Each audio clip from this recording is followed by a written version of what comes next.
Leemos en el libro del profeta Malaquías, en su capítulo 3, texto 1. He aquí, yo envío mi mensajero, el cual preparará el camino delante de mí, y luego vendrá a su templo el Señor a quien vosotros buscáis, y el ángel del pacto, a quien deseáis vosotros. He aquí viene, ha dicho Yahvé de los ejércitos. El libro del profeta Malaquías constituye el último libro de la colección de los 12 profetas. Fíjese que el texto masorético hebraico se encuentra en muy buen estado de conservación. El escrito se presenta dividido en 3 capítulos, mientras que la versión griega y la versión latina lo dividen en 4 capítulos. Al subdividir el capítulo 3 del texto masorético hebraico, donde desde el texto 9 al texto 24 se convierten en el capítulo 4, desde el texto 1 al texto 6. El libro no ofrece información acerca de su autor, ni hay referencias históricas precisas. El yo no es nunca el del profeta en su escritura inspirada, a diferencia de otros libros inspirados, sino que su escritura es siempre la del Señor. Llama la atención, fíjese, que en el texto masorético hebraico se alude a un nosotros, en el capítulo 2, texto 10, el cual incluye al profeta mismo, pero no así en el texto griego, donde no aparece dicho pronombre. La única referencia al portador de la palabra divina se encuentra al comienzo del libro, que expresa oráculo, palabra del Señor a Israel por medio de Malaquías. Es decir, literalmente, por medio de mi mensajero. Aquí el vocablo hebraico es malaki, donde malak significa mensajero o ángel, y el término en griego koiné es ángelos.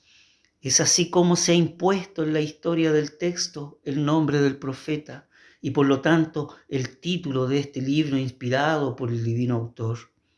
En cuanto a la datación del libro, se establece la primera mitad del siglo V a.C., después del establecimiento del segundo templo en el 515 a.C.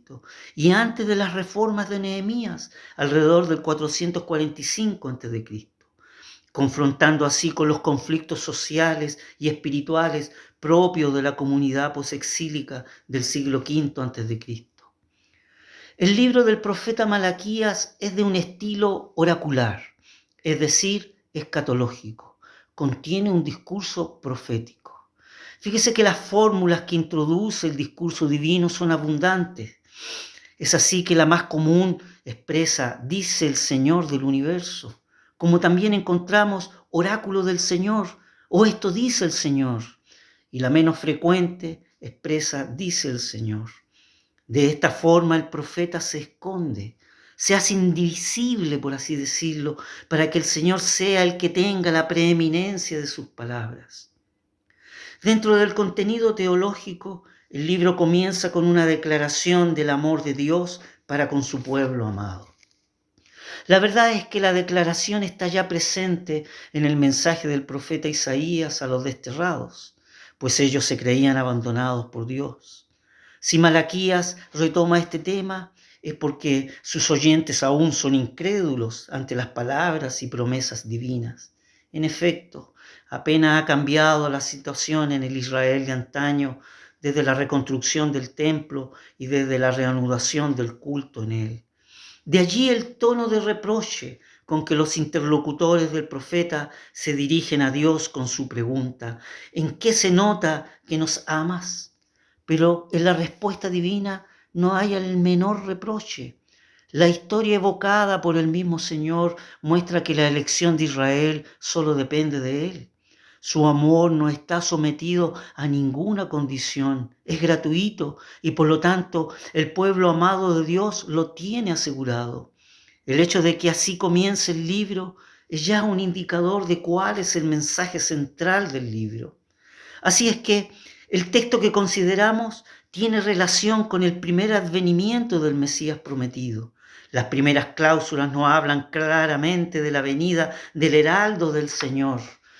Aquí vemos la incapacidad que fue cierta en todos los profetas del Antiguo Testamento para reconocer el periodo del tiempo intermedio entre los dos advenimientos del Mesías.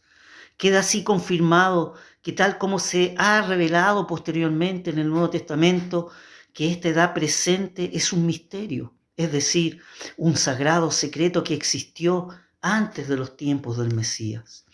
Los profetas antiguos previnieron tanto al Mesías sufriente como al Mesías reinante, y ellos quedaban perplejos con respecto a las relaciones de tiempo entre estos dos aspectos del Mesías prometido. La misma escritura inspirada nos expresa en la primera epístola del apóstol Pedro, el cual dice: los profetas que profetizaron de la gracia que había de venir a vosotros han inquirido y diligentemente buscado, escudriñando cuándo y en qué punto de tiempo significaba el Espíritu de Cristo que estaba en ellos, el cual pronunciaba las aflicciones que habían de venir a Cristo y las glorias después de ellos. El libro de Malaquías se conforma como el último oráculo divino, antes del primer advenimiento del Mesías prometido, para luego seguir un periodo de 400 años de silencio. Es así entonces que antes de estos 400 años de silencio se expresa proféticamente la venida del heraldo del Señor para manifestar su primer advenimiento. Fíjese que el texto masorético hebraico es enfático y expresa Hinne sholha malalki up innach derech lepanav. He aquí envío mi mensajero y preparará el camino ante mí. Aquí se identifica el futuro profeta que ha de preparar el camino para el primer advenimiento del Mesías prometido. Fíjese que Mateo, en su capítulo 11 de su Evangelio, hace referencia de las expresiones del Señor Jesús referente a quién se refería la profecía del profeta Malaquías, manifestando: porque este es de quien está escrito: he aquí yo envío mi mensajero delante de tu faz, el cual preparará tu camino delante de ti. Solamente encontramos un cambio del pronombre personal mi por ti. En la profecía es Dios quien habla al Mesías, manifestándole que Él enviará un mensajero delante de Él. Es aquí que el Señor Jesús expresa que el heraldo de Él es Juan el Bautista, expresando: de cierto os digo que no se levantó entre los que nacen de mujeres otro mayor que Juan el Bautista. Así el Señor Jesús expresa mediante un hebraísmo que Juan el Bautista está por encima de todos los profetas del Antiguo Testamento, ya que es el único que pudo anunciar la llegada del primer advenimiento del Mesías prometido. Y este es el Señor Jesús, para que usted también pueda decir: tú eres el Cristo, el Hijo del Dios viviente.